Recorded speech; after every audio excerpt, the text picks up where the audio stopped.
Hello my dear learners, बिल्कुल एक नए वीडियो पे आप सभी को स्वागत करता हूं। और यह जो वीडियो है पॉलिटिकल साइंस क्लास 11 के स्टूडेंट के लिए है। यदि आप वेस्ट बंगाल बोर्ड क्लास 11 के स्टूडेंट हैं और सेकेंड सेमेस्टर की तैयारी कर रहे हैं तो ये वीडियो बस आप ही के लिए है। आपको करना क्या है कि सबसे पहले वीडियो को लाइक करना है। आपका एक लाइक मेरे को दूसरे वीडियो बनाने के लिए मोटिवेट करता है। दूसरा बात कि आपको कमेंट करके बताना है कि आप पश्चिम बंगाल के किस डिस्ट्रिक्ट से इस वीडियो को देख रहे हैं। और सबसे इम्पोर्टेंट बात, यदि आप इसका पीडीएफ चाहते हैं तो इस वीडियो के डिस्क्रिप्शन में मेरा व्हाट्सअप नंबर दिया गया है, वहां से जुड़कर कुछ टर्म्स एंड कंडीशन पर आपको पीडीएफ जरूर प्रोवाइड किया जाएगा। इसके पहले मैं पार्ट 1 वीडियो बना दिया हूं, यदि आप वो नहीं देखे हैं तो हमारे चैनल के प्ले लिस्ट में जाकर देख सकते हैं, जिसका नाम लिखा हुआ है WB class 11 political science semester 2। और ये पॉलिटिकल साइंस का चैप्टर 1 का मैं आप लोगों को सेमेस्टर 2 में जिस तरह से एग्जाम पैटर्न है उसको ध्यान में रखकर ये क्वेश्चंस सारे बनाया हूँ, क्वेश्चन आंसर। तो चलिए बिना वक्त गंवाए हुए फटाफट वीडियो को शुरू करते हैं। पार्ट 2 वीडियो चैप्टर नंबर 1 का, और ये लास्ट वीडियो भी होगा। चलिए देख लेते हैं हमारा कुछ महत्वपूर्ण एसएक्यू क्वेश्चन को। कल हमने 50 एसएक्यू देखे थे, और कुछ देख लेते हैं। संवैधानिक कानून क्या है? तो संवैधानिक कानून वे कानून हैं जो राज्य के शासन के लिए बनाए जाते हैं। ये विधानमंडल द्वारा या परंपराओं के द्वारा विकसित हो सकते हैं और लिखित या अलिखित हो सकते हैं।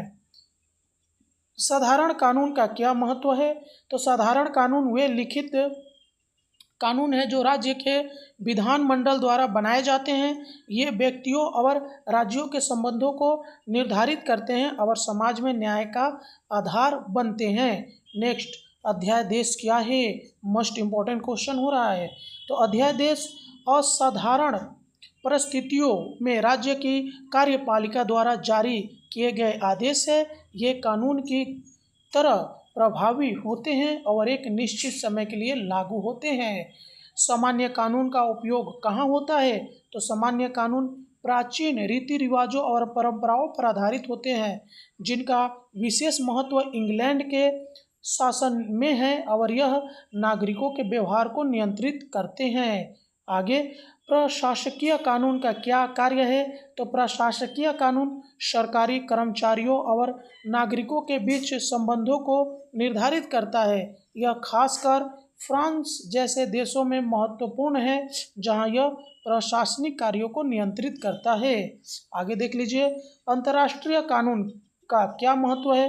तो अंतर्राष्ट्रीय कानून विभिन्न देशों के पारस्परिक संबंधों को निर्धारित करता है। यह देशों के बीच शांति और सहयोग को बढ़ावा देने के में सहायक होता है, हालांकि इसका प्रवर्तन सीमित होता है। आगे देख लीजिए, कानून और सामाजिक शांति का क्या संबंध है? तो लास्की के अनुसार कानून सामाजिक शांति का मूल है। बिना कानून के समाज में अराजकता और अव्यवस्था उत्पन्न हो जाती है, जिससे समाज का संतुलन बिगड़ता है। आगे, स्वतंत्रता का क्या अर्थ है? तो स्वतंत्रता का अर्थ सभी प्रकार के प्रतिबंधों का अभाव है। यह व्यक्तियों को अपनी इच्छानुसार कार्य करने और जीवन जीने का अधिकार प्रदान करता है, जिससे उनका विकास संभव होता है। स्वतंत्रता और कानून के बीच का संबंध क्या है? तो स्वतंत्रता और कानून एक दूसरे के पूरक है। कानून न केवल स्वतंत्रता की रक्षा करते हैं, बल्कि स्वतंत्रता को सीमित करने के बजाय उसे बढ़ाते हैं, जिससे समाज में शांति बनी रहती है।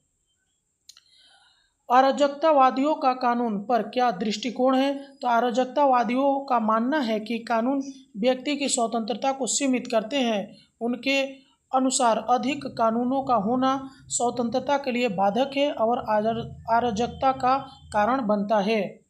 उसके बाद देखिए, व्यक्तिवादी विचारधारा का कानून पर क्या दृष्टिकोण है? तो व्यक्तिवादी विचारधारा के अनुसार कानून एक आवश्यक बुराई है जो व्यक्तियों की स्वतंत्रता को सीमित करता है। वे मानते हैं कि स्वतंत्रता और कानून परस्पर विरोधी है। आगे देख लीजिए, आधुनिक युग में स्वतंत्रता और कानून का संबंध कैसे बदल गया है? तो आधुनिक युग में यह धारणा बदली है कि कानून स्वतंत्रता को सीमित नहीं करते, बल्कि उसे बढ़ाते हैं। कानून के माध्यम से नागरिकों की स्वतंत्रता की रक्षा की जाती है। लॉक का स्वतंत्रता पर क्या विचार है? तो लॉक के अनुसार जहां कानून नहीं होता वहां स्वतंत्रता भी नहीं हो सकती। इसका तात्पर्य है कि बिना कानून के व्यक्तियों की स्वतंत्रता सुरक्षित नहीं रह सकती। आगे, विलोबी का स्वतंत्रता पर क्या मत है? तो विलोबी का कहना है कि जहां नियंत्रण होते हैं वही स्वतंत्रता का अस्तित्व होता है। इसका मतलब है कि सीमित नियंत्रण के बिना स्वतंत्रता की रक्षा नहीं की जा सकती। उसके बाद देखिए स्वतंत्रता की रक्षा कैसे होती है? तो कानून व्यक्ति की स्वतंत्रता की रक्षा करते हैं जिससे वे अन्य व्यक्तियों और राज्य के हस्तक्षेप से सुरक्षित रह सके। यह स्वतंत्रता की सुरक्षा में महत्वपूर्ण भूमिका निभाते हैं। आगे, सकारात्मक स्वतंत्रता का क्या महत्व है? तो सकारात्मक स्वतंत्रता का तात्पर्य है व्यक्तित्व के विकास हेतु आवश्यक सुविधाएं प्रदान करना। यह कानूनों के माध्यम से व्यक्तियों को अपनी क्षमता विकसित करने के अवसर प्रदान करता है। आगे, सार्वजनिक सुरक्षा के लिए कानून क्यों आवश्यक है? तो सार्वजनिक सुरक्षा के लिए कानून आवश्यक है क्योंकि ये नियमों को सेट प्रदान करते हैं जिससे समाज में शांति व्यवस्था और सुरक्षा सुनिश्चित होती है। कानूनों के अभाव में अराजकता उत्पन्न हो सकती है। आगे, व्यक्तिगत स्वतंत्रता की रक्षा कैसे होती है? तो व्यक्तिगत स्वतंत्रता की रक्षा संवैधानिक कानूनों द्वारा की जाती है। ये कानून व्यक्तियों को राज्य के हस्तक्षेप से सुरक्षित रखते हैं, जैसे कि मौलिक अधिकारों का संरक्षण। कानून का उद्देश्य क्या है? तो कानून का उद्देश्य समाज में न्याय, सुरक्षा और शांति स्थापित करना है। ये नियमों के माध्यम से व्यक्तियों के अधिकारों की रक्षा करते हैं और सामाजिक अनुशासन को बनाए रखते हैं। उसके बाद देखिए निरंकुश शासन का कानूनों पर क्या प्रभाव होता है? तो निरंकुश शासन में कानून जनता की इच्छाओं के विपरीत होते हैं जिससे नागरिकों की स्वतंत्रता का हनन होता है। ऐसे कानून स्वतंत्रता के खिलाफ होते हैं और असंतोष का कारण बनते हैं। चलिए अब कुछ और महत्वपूर्ण लॉन्ग क्वेश्चन देख लेते हैं। 100 से 120 के बीच वर्ड्स में ये होंगे। तो स्वतंत्रता के प्राकृतिक रूप का वर्णन करें। तो प्राकृतिक स्वतंत्रता को ऐसे अधिकारों के रूप में देखा जाता है जो मानव का स्वाभाविक हिस्सा होते हैं। विचारक जैसे हॉब्स, लॉक और रूसो मानते हैं कि मनुष्य जन्म से स्वतंत्र होता है। रूसो ने कहा है मनुष्य जन्म से स्वतंत्र है लेकिन हर जगह जंजीरों में जकड़ा है। इसका तात्पर्य है कि मानव स्वभाव से स्वतंत्र है परंतु समाज व राज्य के नियमों के कारण उसकी स्वतंत्रता सीमित हो जाती है। प्राकृतिक स्वतंत्रता में किसी भी प्रकार का बंधन नहीं होना चाहिए, लेकिन वास्तव में सामाजिक स्वतंत्रता के कारण शक्तिशाली व्यक्तियों द्वारा कमजोरों की स्वतंत्रता का हनन होता है। इसीलिए प्राकृतिक स्वतंत्रता की सुरक्षा आवश्यक है। आगे देख लीजिए नागरिक स्वतंत्रता की परिभाषा और महत्व बताएं। तो नागरिक स्वतंत्रता वह स्वतंत्रता है जिसका प्रयोग व्यक्ति संगठित समाज का सदस्य होते हुए करता है। इसमें जीवन की सुरक्षा, आवागमन, विचार व्यक्त करने और व्यक्तिगत स्वतंत्रता शामिल होती है। यह स्वतंत्रता व्यक्ति को अपने विकास के लिए आवश्यक अधिकार प्रदान करती है। नागरिक स्वतंत्रता का महत्व इस दृष्टि से है कि यह लोकतांत्रिक समाज के मूलभूत तत्वों में से एक है। आजकल अधिकांश सभ्य देशों में नागरिक स्वतंत्रता को मान्यता दी गई है जिससे व्यक्ति अपने अधिकारों का उपयोग कर सामाजिक और राजनीतिक गतिविधियों में भाग ले सकता है। इसके द्वारा व्यक्ति अपने व्यक्तित्व का विकास कर सकता है और अपने विचारों को व्यक्त कर सकता है। राजनीतिक स्वतंत्रता का महत्व और विशेषताएं बताएं। तो राजनीतिक स्वतंत्रता का अर्थ है अपने देश के राजनीतिक जीवन में भाग लेने का अधिकार। यह लोकतंत्र की नींव है क्योंकि यह नागरिकों को सरकार के चुनाव में भाग लेने, नीतियों में प्रभाव डालने और अपने विचारों को व्यक्त करने की अनुमति देती है। राजनीतिक स्वतंत्रता का महत्व इसलिए है कि यह नागरिकों के अपने अधिकारों की रक्षा करने, चुनाव लड़ने और राजनीतिक दलों में शामिल होने की स्वतंत्रता प्रदान करती है। यह स्वतंत्रता केवल नागरिकों के लिए होती है, न कि विदेशी नागरिकों या गंभीर अपराधियों के लिए। इससे नागरिकों में राजनीतिक जागरूकता और भागीदारी बढ़ती है, जिससे लोकतंत्र मजबूत होता है। आगे आर्थिक स्वतंत्रता के सिद्धांत की व्याख्या करें तो आर्थिक स्वतंत्रता का तात्पर्य है कि नागरिकों को अपने आर्थिक मामले में स्वतंत्र हो। इसका मतलब है कि प्रत्येक नागरिक को अपनी इच्छा अनुसार व्यवसाय चुनने, कार्य करने और अपनी संपत्ति का उपयोग करने का अधिकार होना चाहिए। आर्थिक स्वतंत्रता का सही अर्थ यह है कि सभी नागरिकों को आर्थिक सुरक्षा, रोजगार और जीवन के लिए आवश्यक साधनों की उपलब्धता हो। यह स्वतंत्रता सुनिश्चित करती है कि कोई भी नागरिक अभाव और रोजगारी का सामना न करे। जब नागरिक आर्थिक रूप से स्वतंत्र होते हैं तो वे अपनी राजनीतिक स्वतंत्रता का भी सही ढंग से उपयोग कर सकते हैं, जिससे समाज में समृद्धि और विकास होता है। नैतिक स्वतंत्रता की परिभाषा और इसकी महत्ता बताएं तो नैतिक स्वतंत्रता का संबंध व्यक्ति के आंतरिक नैतिक इच्छाओं से है। यह स्वतंत्रता व्यक्ति को अपने नैतिक विकास के लिए आवश्यक अवसर प्रदान करती है। आदर्शवादी विचारकों जैसे ग्रीन, बो, सांके और महात्मा गांधी का मानना है कि नैतिक स्वतंत्रता व्यक्ति को स्वार्थी प्रवृत्तियों से ऊपर उठाकर मानवता के प्रति संवेदनशील बनाती है। यह स्वतंत्रता व्यक्ति को अपने विचारों और कर्मों में ईमानदारी, उदारता और सामाजिक न्याय के प्रति जागरूक बनाती है। नैतिक स्वतंत्रता की महत्ता इसलिए है कि यह व्यक्तियों को उनकी नैतिक जिम्मेवारियों को समझने और समाज में सकारात्मक योगदान देने के लिए प्रेरित करती है, जिससे एक स्वस्थ और न्यायपूर्ण समाज का निर्माण होता है। धार्मिक स्वतंत्रता की आवश्यकता और महत्व को बताएं तो धार्मिक स्वतंत्रता का तात्पर्य है कि प्रत्येक व्यक्ति को अपने विश्वास और धर्म का पालन करने का अधिकार है।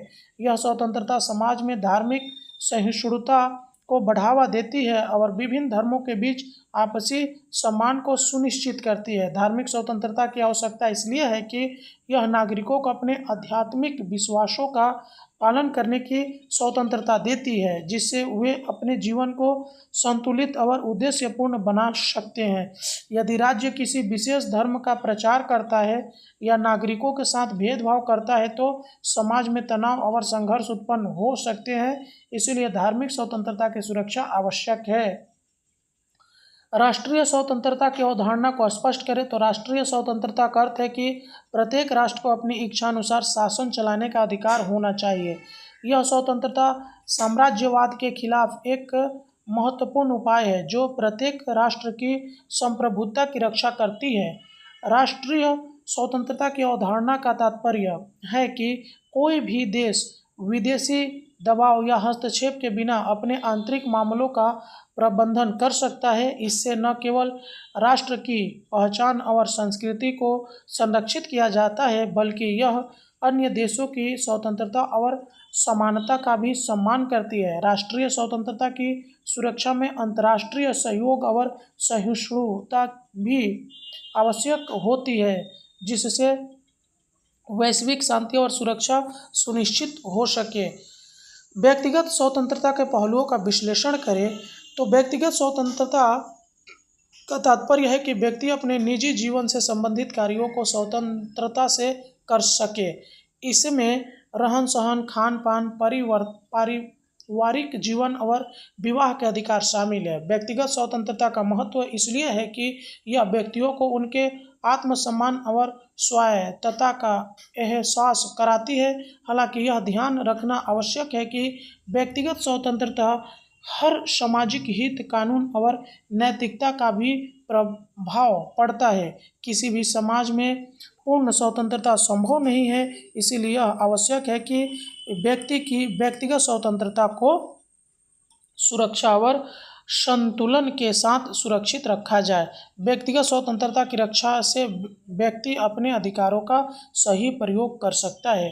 स्वतंत्रता की सुरक्षा के उपायों का वर्णन करें तो स्वतंत्रता की सुरक्षा के लिए कई उपाय आवश्यक है। मौलिक अधिकारों की अवधारणा सबसे महत्वपूर्ण है, क्योंकि यह संविधान में नागरिकों के अधिकारों का स्पष्ट उल्लेख करती है। इसके अलावा लोकतंत्र की स्थापना और स्वतंत्र नगर न्यायपालिका की आवश्यकता है, जिससे नागरिकों के अधिकारों की रक्षा सुनिश्चित हो सके। शक्तियों का विकेंद्रीकरण भी आवश्यक है ताकि कोई एक संस्था निरंकुश न हो सके। कानून का शासन यह सुनिश्चित करता है कि सभी नागरिक समान हैं और उन्हें समान न्याय मिलना है।